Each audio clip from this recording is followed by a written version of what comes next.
It's going to be a lot of arguments about, oh, he's better because he scored more points. Oh, he's better because winning a ring, it's a whole different game than being a great player and having stats and having this and having that. This is the sacrifice. I can have more stats if I didn't care about winning a ring. Hello, everybody, and welcome back to NBA Cinema. Now, today we're going to talk about the debate that seems to have taken on new life between James Harden and Dwayne Wade for the third best shooting guard in the modern era. Now, recently, a number of former players and current players actually have made statements saying that they believe James Harden has overtaken Dwayne Wade as the third best shooting guard, while others are like, no, Dwayne is still that guy. I mean, James Harden's balling, but he's not no Dwayne Wade.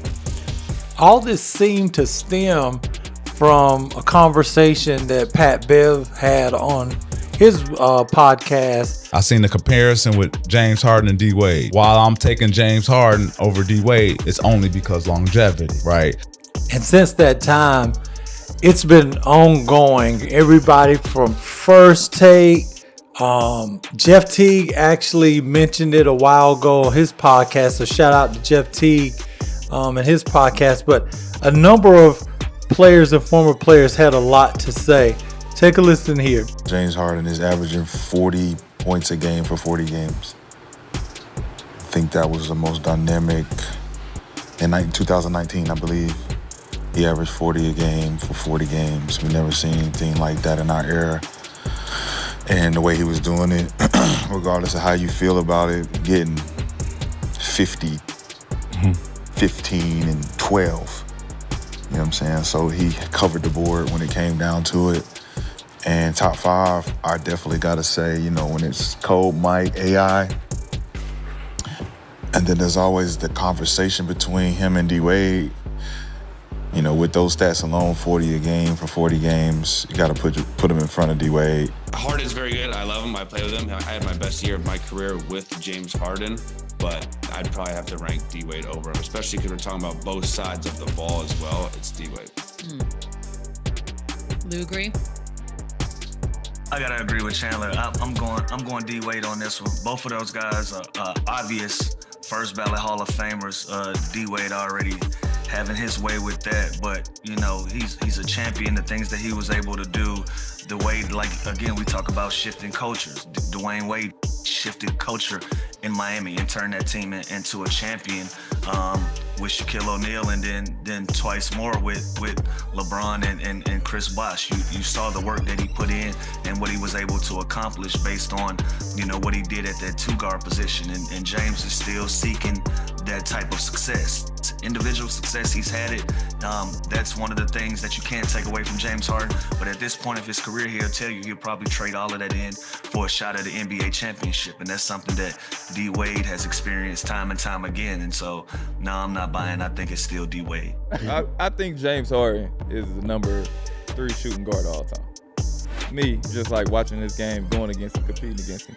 Like, it was real life scheme. Like, you had to scheme for D Wade too. But James Harden, when he was by himself in Houston, so they was going to the Western Conference Finals every year. They was doing all this stuff. And he was unbelievable, averaging 35, 8. Yes. He's one of the easiest scorers there's been. Like, he was unguardable. And no offense, I ain't trying to disrespect D Wade. When before Bron got there, no disrespect to you too, Miami was damn near, y'all was competing with us, the Hawks. Like, we was going back and forth. Yeah. We was. Now, until recently, D Wade is kind of, shied away from the conversation. He even was giving, James Harden his props just a year or so ago on All the Smoke. I'm going to play that video, and then I'm going to play Wade's most recent video after he started to see that the James Harden over D Wade started to gain a little bit of traction and momentum. Take a listen here. Think about what James Harden has become. Beard. It's undeniable. It's undeniable that he's one of the greatest ever touched the basketball. You know what I'm saying? From a scoring standpoint. Make it look easy. When he's done, just the way he's able to score this basketball in the ways we just never seen it like this before. You know what I'm saying? That's why he's getting hate, because we've never seen it like this before. So he got to take that Allen Iverson hate. Yeah. Because he's one of the first ones to do it the way he's doing it. But keep going, bro. Do it your way. Yeah. It's gonna be a lot of arguments about, oh, he's better because he scored more points. Oh, he's better because I like his game better. Oh, he's better because he won more rings. This conversation never goes anywhere. Let's use a hotel. All right, the hotel has 30 floors. Okay, we're talking about an access key. When I look at the game, I look at who has an access key to get to the 30th floor. Okay, so the 30th floor access key in winning, I can't go to 30. Bill Russell's up there. Jordan up there. I may be on floor 25, but I ain't at floor 30. That doesn't mean anything to me. It just means that I don't have access to go to that floor.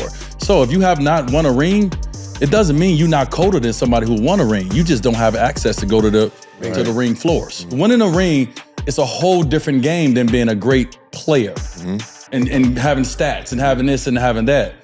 This is the sacrifice. I can have more stats if I didn't care about winning a ring. Yep. So this is a different conversation. Another ball. Man. Hey, keep going. Hold on, we got to play some more wide up. We got some power here. There's no question that the rings matter.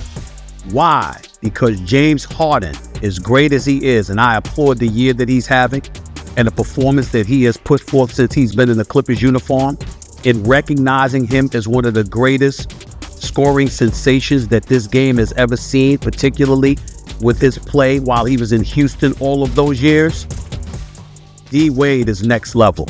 And I'm going to say this on national television to D. Wade, my brother. I'm getting sick and tired of you diminishing who the hell you are. You ain't no 25th floor. You're the 30th floor. That's a 3-time champion there we're talking about with Dwayne Wade. That's a guy that recruited LeBron James. That's a guy that sacrificed a lot of his game to facilitate LeBron James being who he is, because LeBron James was great and greater than D. Wade, and D. Wade would be the first to admit that. But LeBron hadn't tapped into his pure greatness until he paired with Dwayne Wade. So Dwayne Wade, arguably the third greatest off guard in the history of basketball behind MJ and Kobe. Okay, we could throw Oscar Robertson there, all this other stuff, but Dwayne Wade is right there in that conversation. His selflessness, his leadership, his commitment to winning, his willingness to sacrifice so wins could take place, and everything that came with it.